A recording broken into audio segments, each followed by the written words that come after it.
É a TV Aparecida. Então não dá para entender direito o que eles estão falando. Fala, seus meninos! E aí, como é que vocês estão? É com essa imagem lamentável, horrorosa que eu começo o vídeo, né? Vocês viram aí.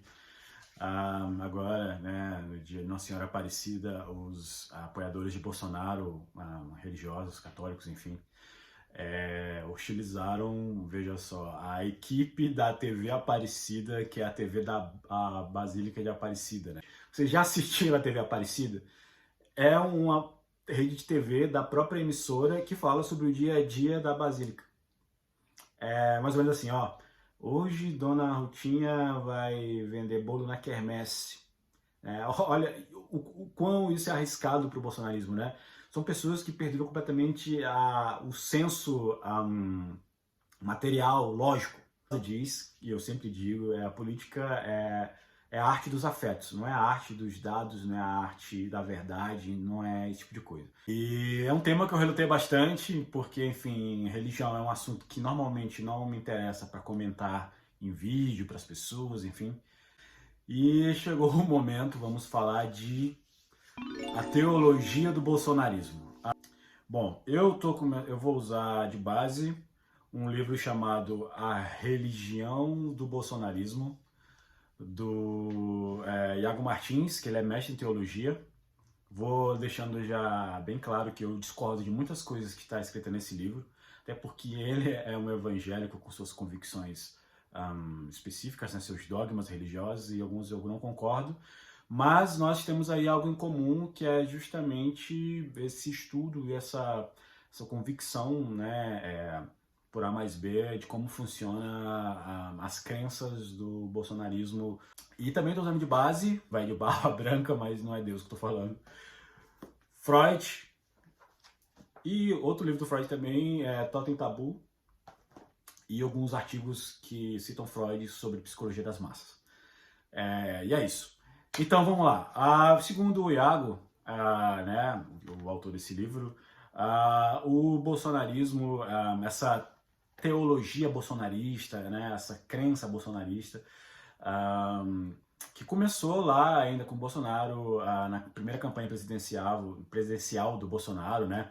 E que aconteceu, né? Ele já usava alguns jargões, algumas coisas assim. E o que acontece, né? No Brasil a gente tem três grandes ramos teológicos, ideológicos, mas das religiões protestantes no Brasil, né? Que é a igreja presbiteriana, eu tenho dificuldade de falar essa palavra, a pentecostal e a neopentecostal, cada uma com as suas especificidades, né, e dogmas, enfim. Obviamente, né, são igrejas aí em oposição à Igreja Católica, mas elas têm algumas coisas em comum, inclusive até com alguns ramos mais ortodoxos da própria Igreja Católica, que é a pauta conservadora. Então, questões como aborto, questões como homossexualidade, sexualidade, enfim, né, todas essas pautas específicas, né, elas entram em choque com algumas pautas identitárias aí pela esquerda, né, ou que seja por meio de fake news, que inventaram que a esquerda vai implantar o comunismo no Brasil, que vão ensinar as crianças a serem gays, que as mulheres vão ser obrigadas a abortar, enfim, né. Essas pautas casam muito com a própria estética e discurso bolsonarista que já começou na própria campanha, na primeira campanha do Bolsonaro.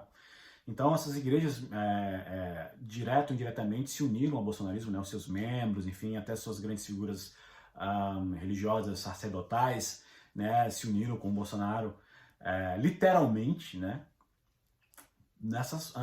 ante essas pautas. Então o bolsonarismo ele se aproveita, né, dessa pauta, que é um aliado comum. De certo, se o Brasil fosse, sei lá, de maioria hinduísta, com suas pautas aí conservadoras dentro da ótica da cosmovisão hinduísta, de certo o Bolsonaro também seria hinduísta, ou se comportaria como, usaria o discurso como, uma estética como, enfim. Então, com esse discurso anti-esquerda, belicista, belicoso, ortodoxo, conservador, ultraconservador até, né, e com todo esse esquema de partilhar mentiras, enfim, né, o bolsonarismo ele chegou imbuindo, né, essa figura messiânica de Bolsonaro. E aí que é aí que é o ponto, né? Messianismo, né? Então, desde quando o Bolsonaro levou a facada, por exemplo, né, que aí aumentou aquele discurso do ele sangrou por nós, né, que não é por coincidência que tentam cooptar, né, o Bolsonaro como uma espécie de Jesus Cristo ou às vezes até o próprio Deus, né? E Bolsonaro adquiriu essa persona, né, no imaginário evangélico popular, que ele é ungido. Isso quer dizer o quê? Por um cristão, enfim, protestante principalmente. Que ele é embebido pelo poder de Deus, que ele é um escolhido, né? Ou que ele é o próprio Messias, né? Não que eles pensem de maneira consciente sobre isso, mas agem como se fosse. Então, Bolsonaro é ungido, e quando você é ungido, né, quando você é um escolhido de Deus, quando você é embebido desse poder divino, né, que o próprio Deus Criador, né, lhe escolheu, lhe deu esse poder, né, poderosíssimo, inclusive, qualquer crítica, qualquer comportamento que seja anti esse ungido é passível de críticas. Então, os próprios bolsonaristas, esses mais conservadores e evangélicos, ou então ultracatólicos, vou dizer assim, né, criaram essa alcunha, essa atmosfera que o bolsonarismo e o Bolsonaro, ele é incriticável, né, e ele é infalível, mesmo que ele seja falho, né. Tem uma fala muito boa, entre aspas, né, do Silas Malafaia, quando ele fala sobre a questão de ser ungido, né, porque ele fala o seguinte: quem é que toca no ungido do Senhor e fica impune? O ungido do Senhor é problema do Senhor, não teu. Teu pastor é ladrão? É pilantra? Você não está gostando? Sai de lá e vai para outra igreja. Não se mete nisso não, porque não é da tua conta. Cai fora, vai embora, só não arruma problema. Não toque em ungido. Rapaz, aprenda isto. Eu já vi gente morrer por causa disso, meu irmão. Quem é você para julgar um pastor ladrão, afinal? Não sei, Silas Malafaia, talvez uma pessoa honesta, vai saber. Bolsonaro, mesmo tendo aí várias acusações de corrupção, mesmo ele falando coisas aí execráveis, né, imorais, mesmo ele não sendo um aparente cristão de fato, porque, veja bem, né, Bolsonaro não vai à igreja quando não é para pedir voto, Bolsonaro não se converteu e faz batismo não sendo convertido. Pessoa ungida, né? Bolsonaro pode fazer e falar o que for, porque para esse crente, quando eu falo crente, de crer, né, essa pessoa que tem essa necessidade profunda de acreditar em Bolsonaro, na sua própria teologia particular, não importa mesmo o que Bolsonaro fala, a teologia ela vai afirmar, né, que isso é uma profanação messiânica.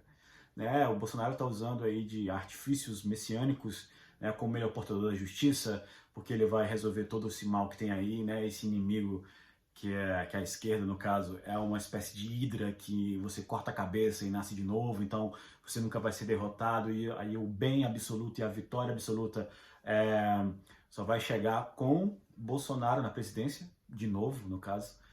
Então, né, Freud corrobora muito com essa visão, essa cosmovisão bolsonarista, vamos dizer assim, que é o seguinte: nós quando nascemos, nós somos completamente frustrados, né? Nós nascemos aí praticamente sozinhos, a gente precisa de muito cuidado até certos anos, né? Porque nós nascemos completamente indefesos e a gente se frustra a cada nova tentativa, nossos erros, a gente aprende que nós não somos onipotentes, né? Porque aquela criança, ela acha que ela pode tudo, porque ela não conhece o mundo ainda como é.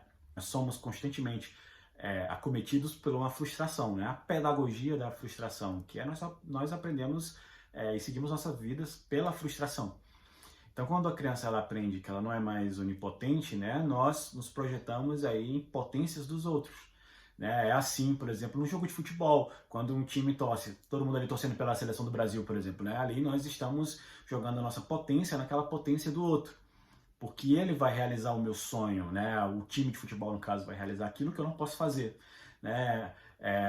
Aquele meu sonho que eu era onipotente, que eu podia tudo e não posso. Então você joga essa sua frustração, né? Essa sua potência, esse seu desejo no outro. É assim com os líderes políticos, até religiosos, né? E então Freud ele dá essa base teórica aí para a gente analisar, né, esse fenômeno que é as crenças em pessoas assim, que são completamente execráveis, né?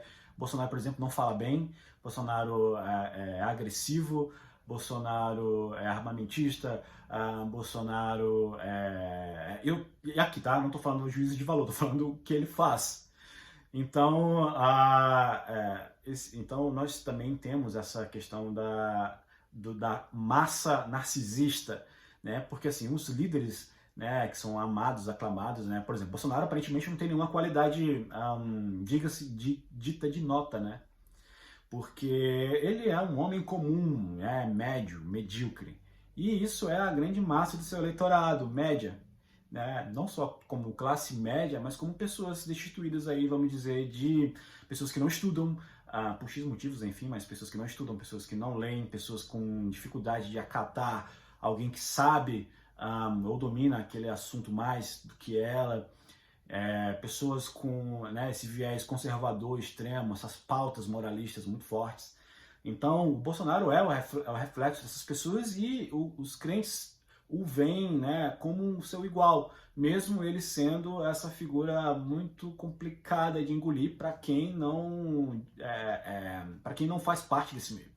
E o Iago aqui termina o livro deixando bem claro que, do ponto de vista teológico, o que Bolsonaro faz é blasfêmia.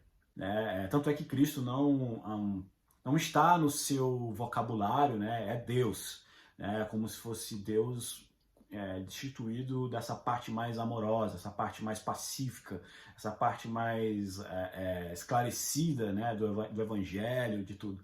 Tudo isso também você encontra um revérbero disso, né? Reverba no que Freud já falava sobre psicologia das massas. E é isso, né? O bolsonarista, o crente bolsonarista, vamos dizer assim, é essa figura que tem essa profunda necessidade de acreditar que Bolsonaro possui, né, embebido pelo poder divino, que ele é o escolhido, que ele vai livrar o mal absoluto. Tchau.